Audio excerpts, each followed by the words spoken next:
The following is a listener-supported ministry from the Grace Evangelical Society. We are in the book of Mark, and today we're looking at a wonderful miracle that positively changed a man's life. But there were those who objected to the miracle, wanting to negate Jesus and compassion. Let's think about those things today here on Grace in Focus. Grace in Focus is the radio broadcast and podcast ministry of the Grace Evangelical Society. Thank you for joining us today. We are just delighted that you're with us. We want you to know more about us by going to our website, faithalone.org. There you can find out about our tuition-free online seminary where you can earn an MDiv degree. There are other things on the website as well. Check us out, faithalone.org. Now, with today's discussion from the book of Mark, here is Bob Wilkin along with Ken Yates. And we're continuing what would you call it, Bob? Just a very, very, very, very broad overview of the Gospel of Mark. Right? Yeah, and we're picking out one passage in each chapter to kind of give people a feel for Mark's Gospel and also for your upcoming commentary on it. Sure. We're in chapter 3 now, the first 6 verses, and here is where we are dealing with the Lord healing a man who had a withered hand. We would say he was crippled in his hand. The way I would like to look at this is we see here a confrontation with the religious leaders here. Over the time at which he conducts the healing. That's exactly right. In other words, they don't really like Jesus healing anybody anytime. Right. But they can't say much if he heals somebody after Saturday sundown till the next Friday sundown. But between Friday sundown and Saturday sundown, he shouldn't be doing any healing in their mind. Right. We were talking about what we could call this, and what is the alliteration you came up with? The deadly dangers of legalism? Yeah, the deadly dangers of legalism. By the way, we can fall into this. We can be legalists as well, and certainly the religious leaders are. And leading up to this passage that we're going to look at here in chapter 3, we've already seen evidence of their legalism. For example, in chapter 2, there's a couple episodes. One is they have problems with Jesus fasting or not fasting. Now, in the Old Testament, there was only one day of fasting, but then the Jews added a few more to commemorate tragic days in their past. They instituted some fasts. But, of course, the Pharisees went above and beyond that. They said you got to fast twice a week, and so they started adding all these requirements if you wanted to please God. They're not found in the Scriptures, but it allowed them to stand out as appearing more holy than other people because they kept all these rules. Yeah, now let me just riff on that for a second, because you and I have both spoken in lots of churches, lots of conferences and things, and it's pretty common, wouldn't you say, for someone speaking at a church or a conference to give applications? Mm-hmm.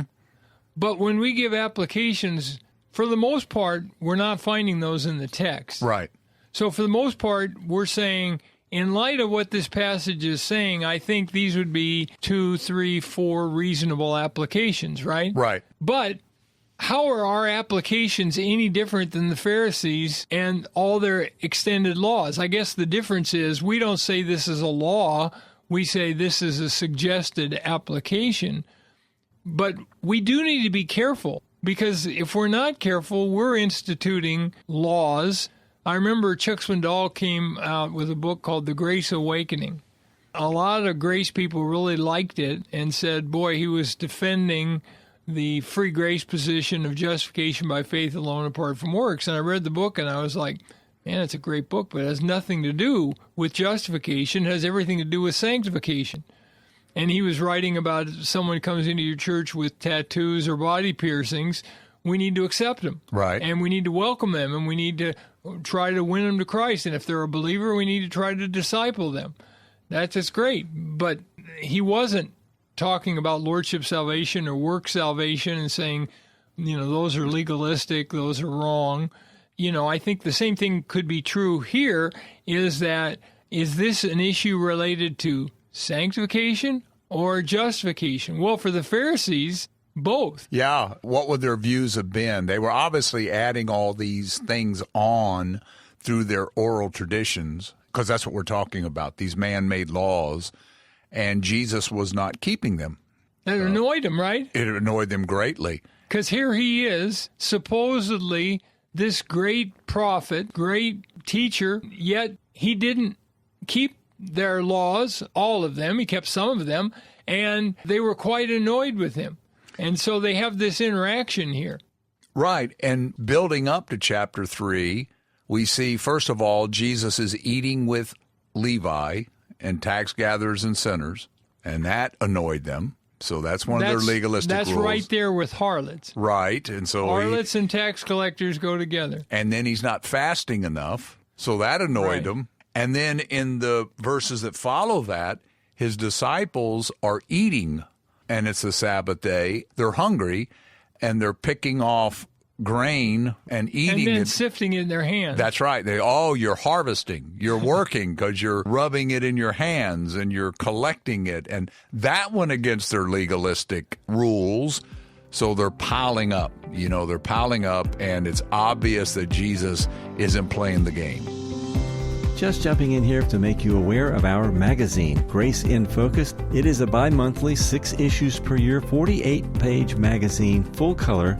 And we want you to subscribe by emailing your name and your snail mail address to ges@faithalone.org. The subscription is free. It can be accessed electronically, or it can be actually physically sent to you if you live in the lower 48 United States. That's our Grace in Focus magazine. Send your name and snail mail address to ges@faithalone.org. And it's obvious that Jesus isn't playing the game with them. He's not doing all these extra things that they've added on to the Word of God in order to be pleasing in God's eyes. Well, in some ways, he goes out of his way to annoy them. Antagonize it, right? Yeah, because he wants to make it very clear the distinction between what they're saying and what he's saying. And also, they need to understand, of course, he's Lord of the Sabbath. Right, because we're going to see in chapter 3 here, he does something on the Sabbath that's kind of like the final straw with the Pharisees, Yeah, they're ready to kill him. Yeah, and that's how it ends here in verse 6, that would say, we got to kill this guy. There's a lot of things we can see in this, that when we have these legalistic rules, we can see where it can lead to. In the case of the Pharisees here, this is really bad. Because up to this point, like let's say the previous verses, the guys are hungry. They've missed lunch. Right. And the Pharisees would say, well, just go hungry.